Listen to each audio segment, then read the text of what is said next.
For half a century, America believed it was witnessing the greatest love story ever told on horseback.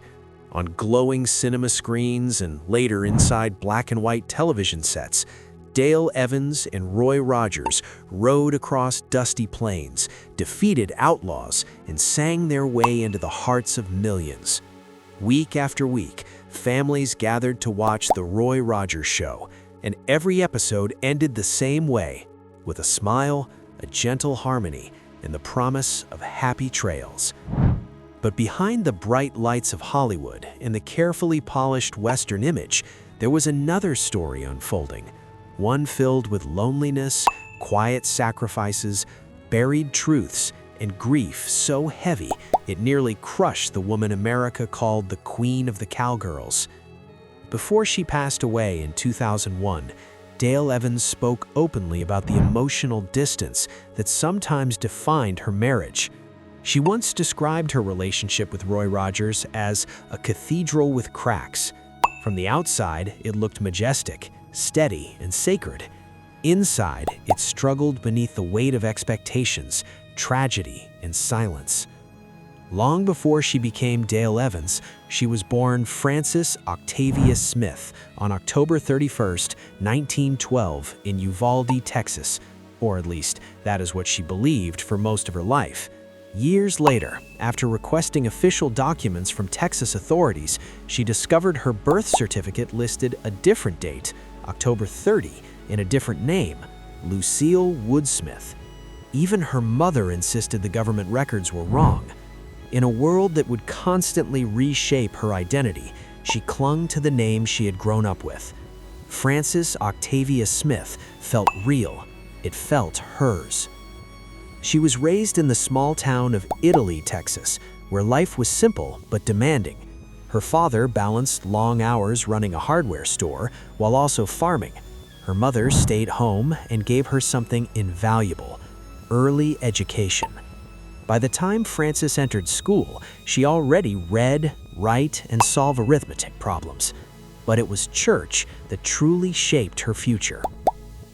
At only 3 years old, she stood in front of her Baptist congregation and sang.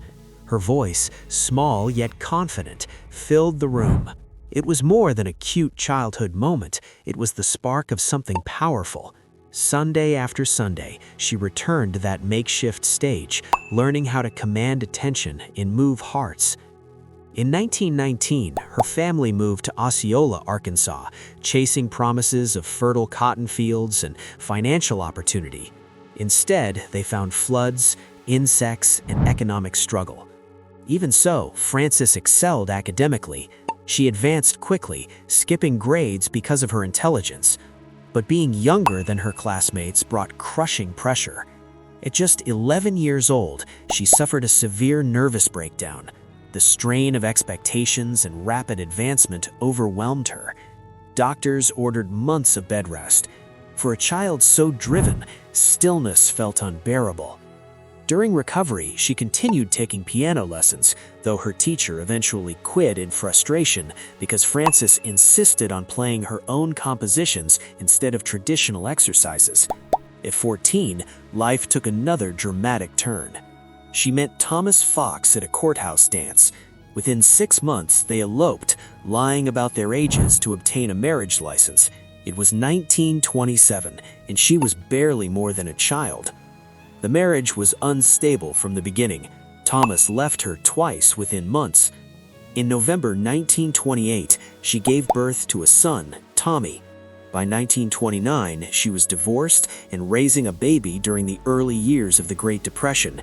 She was 17 years old, abandoned, and struggling to survive. She moved to Memphis, Tennessee, where her parents had relocated, hoping to rebuild her life.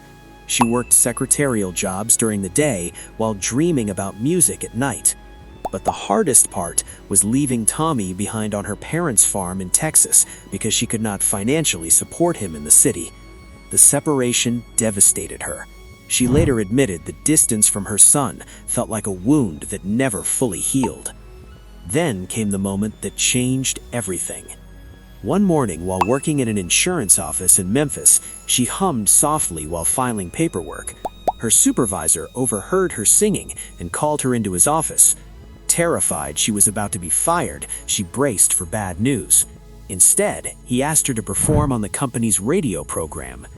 That opportunity opened the first real door to her future. She began singing regularly on local radio stations, including WMC and WREC in Memphis. Eventually, she moved to Louisville, Kentucky, where a station manager gave her a new professional name, Dale Evans. He believed it sounded crisp and memorable for radio audiences. The name stuck. By the early 1940s, her voice reached national audiences through CBS broadcasts. Hollywood soon took notice. In 1942, she signed a contract with 20th Century Fox and made her film debut in Orchestra Wives, which featured bandleader Glenn Miller. But the contract came with a devastating condition. The studio demanded she hide the truth about her son. Executives believed a divorced teenage mother did not fit the image of a glamorous young star. She was instructed to present Tommy as her younger brother. For 18 long years, she carried that secret publicly, smiling through interviews while privately battling guilt. Her film career expanded quickly. She appeared in several productions, and in 1943 starred alongside John Wayne in Old Oklahoma. That performance caught the attention of Republic Pictures, a studio known for Western films. In 1944, she was cast opposite Roy Rogers in The Cowboy and the Senorita. From the first scene, audiences sensed undeniable chemistry. The studio immediately capitalized on it, pairing them again in film after film. Titles like The Yellow Rose of Texas, Song of Nevada, and San Fernando Valley turned them into one of Hollywood's most beloved Western duos. But there was one complication. Roy Rogers was married. In November 1946, Roy's wife Arlene Wilkins died just after giving birth to their son. The tragedy left Roy grieving and raising 3 young children. Dale, who understood pain intimately, offered comfort. Friendship deepened into love. On December 31, 1947, at the Flying L Ranch in Davis, Oklahoma, they married. And with that marriage, Dale finally revealed publicly that Tommy was her son. Roy accepted him wholeheartedly, embracing him as part of the family. Their partnership soon transitioned to television. In 1951, The Roy Rogers Show premiered. For 6 seasons, audiences tuned in to watch Roy as the noble rancher and Dale as the owner of the Eureka Cafe in the fictional town of Mineral City. Their golden Palomino horse, Trigger, and loyal dog, Bullet, became stars in their own right. At the end of every episode, they sang Happy Trails, a song Dale had written herself on the back of an envelope. It became one of the most recognized Western songs in American history. Yet behind the scenes, heartbreak continued. In August 1950, their daughter Robin was born in Los Angeles County. Doctors soon diagnosed her with Down syndrome and a heart condition.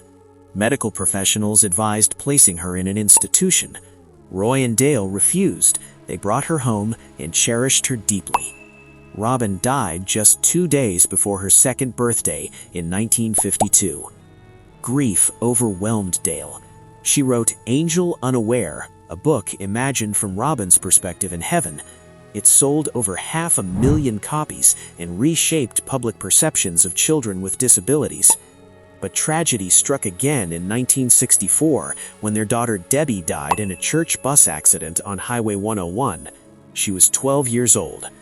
The following year, their adopted son Sandy died while serving with the 3rd Armored Division in Germany. Each loss carved deeper cracks into their marriage. Roy coped with grief quietly, retreating inward. Dale needed conversation and emotional closeness. Instead, she often felt alone. Roy was disciplined and firm in his parenting. His word was final. Dale sometimes disagreed with his strict methods, but she often silenced herself to protect their wholesome public image. She later admitted she sometimes felt like a guest in her own family, married, yet emotionally distant. Still, she stayed. She believed in commitment. She believed in faith. And despite the cracks, she believed in Roy.